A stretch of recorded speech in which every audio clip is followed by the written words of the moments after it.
Hello, it's your Uncle Spurt here, and spare pair of pants at the ready because today we're checking out the POCO Pad X1. It's a budget-friendly tablet and 11 inches of affordable joy with similar specs to Xiaomi's own Redmi Pad 2.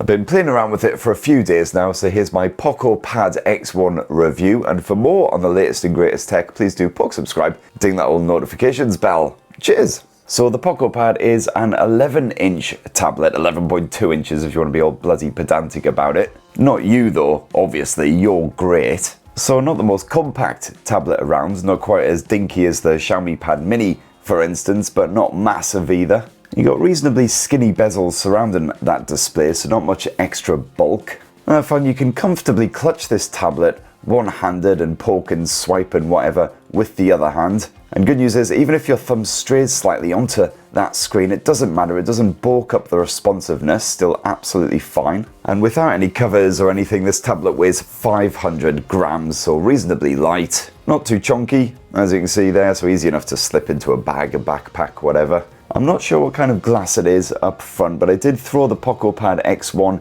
into my backpack with a whole bunch of other stuff without any kind of cover or protection to see how it would fare. And unfortunately, there is a bloody big scratch now that runs across the top end of the screen. It's more noticeable in a lighter background. It's incredibly annoying, so I would say absolutely slap on one of POCO's official covers to keep it all wrapped up and protected.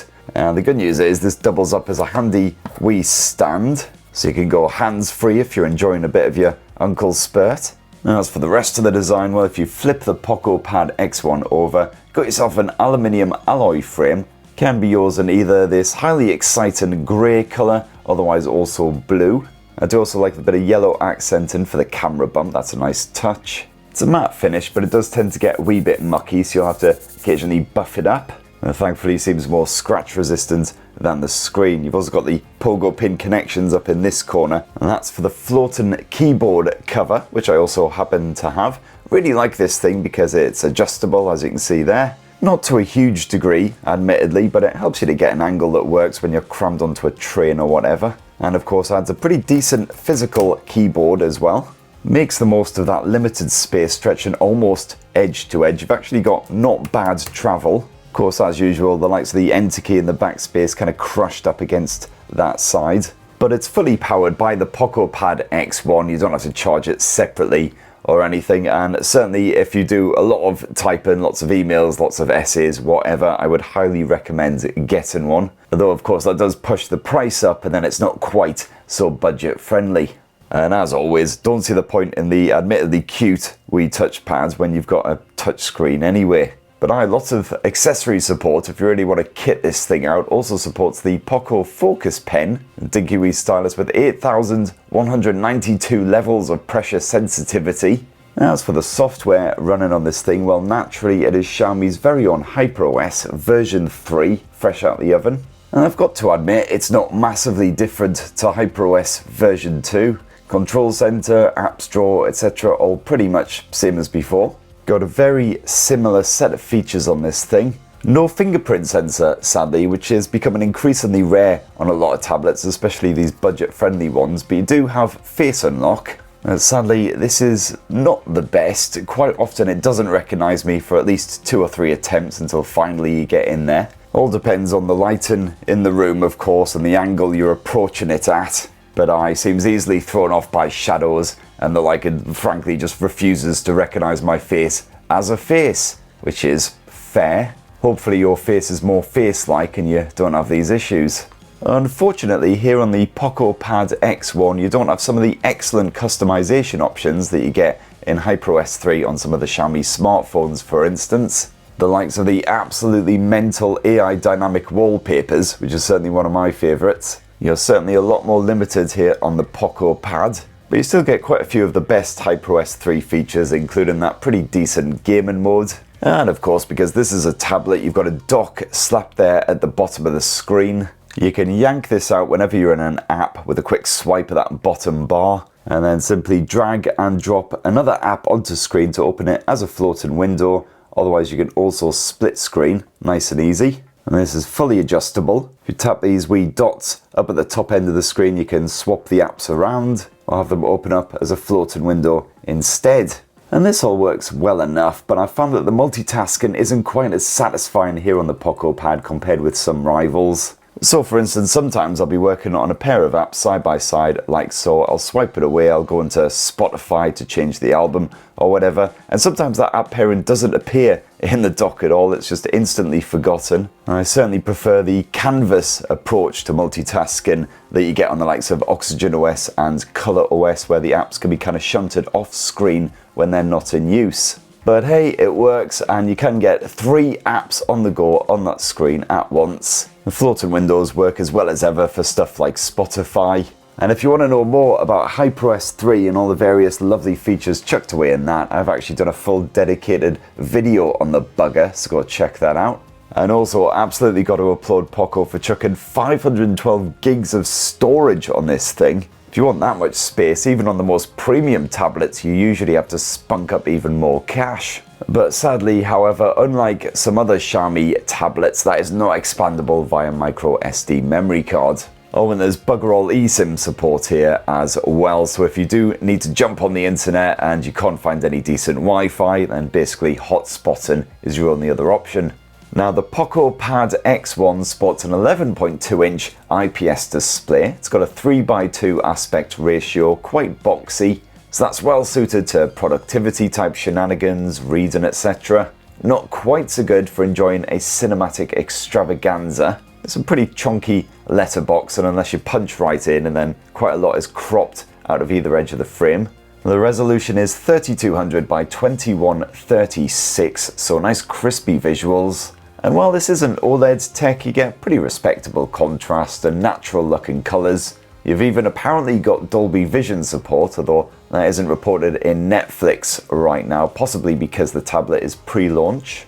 And I found that that screen is reasonably bright. I could happily use it outdoors on a sunny day, as long as there's no glare beaming directly off that shiny surface. And the screen actually maxes out at 144Hz refresh as well. You can swap between 1690 and up to 144.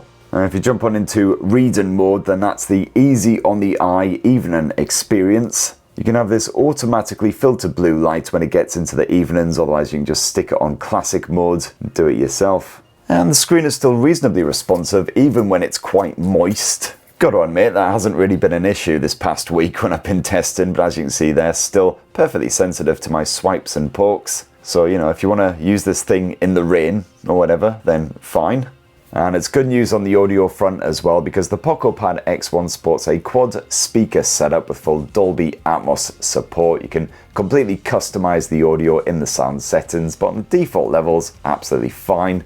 Bass, not amazing, but it's okay. Clarity is strong for dialogue and everything. Even when you boost the volume all the way up, it's certainly more than loud enough to drown out any family dramas and other noise going on. The Bluetooth streaming seems fine as well, which is just as well because there's bugger all headphone jack action here. Now, so far the specs of the Poco Pad X1 been pretty similar to that Redmi Pad 2. However, there is a big difference when it comes to the performance, because that old MediaTek Helio G100 has been ripped out and replaced with the Snapdragon 7 Gen 3 backed by 8 gigs of RAM.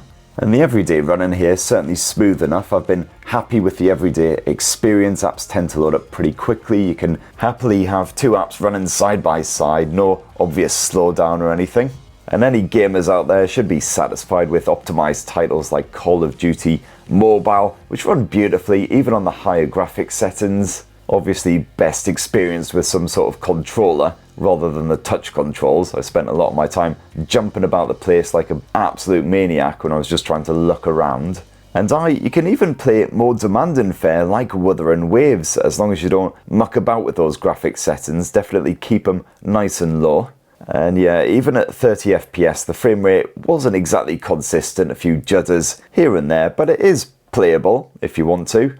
You do have that dedicated gaming mode which you can swipe out to boost the performance or kill any notifications. And quite a few handy little features tucked away in there.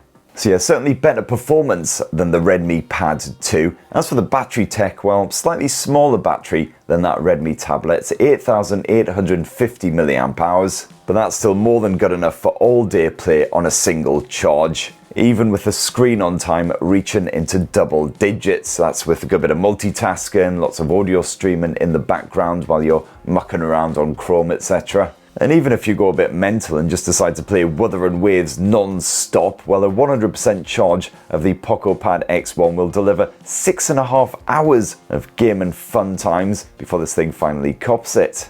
It's not the fastest when it comes to recharging, however, 45 watt wired charging, so you'll have to bung a cable in it for a good couple of hours to power it back up to full.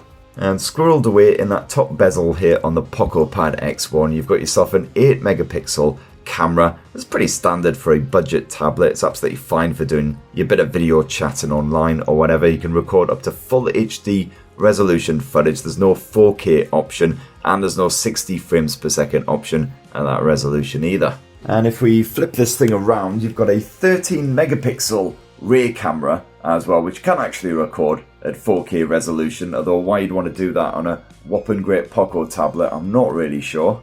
And that right there, my lovelies, in a delicious wee nutshell, is the POCO Pad X1.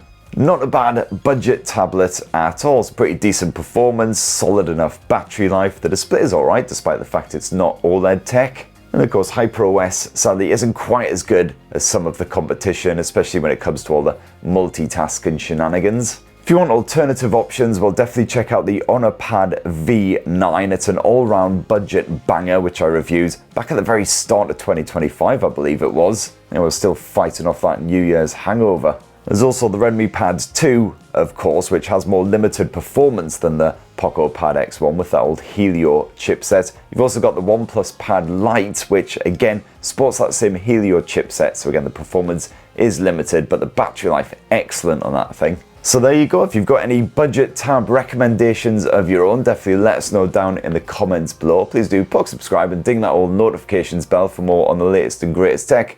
Have yourselves a ruddy, wonderful rest of the week. Cheers, everybody. Love you.